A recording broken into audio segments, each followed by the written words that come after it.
الاستاذ الفاضل اللي هو استاذنا استاذ اللغه العربيه، وانا ما اعرف هاي مال اللغه العربيه والقران.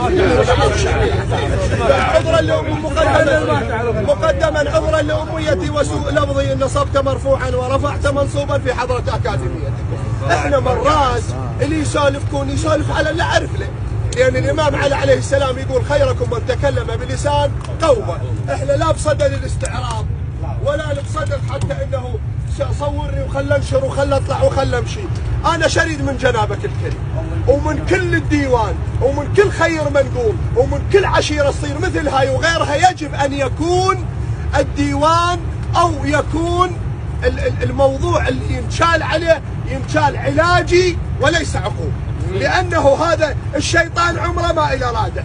نتمنى كل المضايف وكل الدواوين وكل المرافعات العشائريه تكون جلسات علاجيه.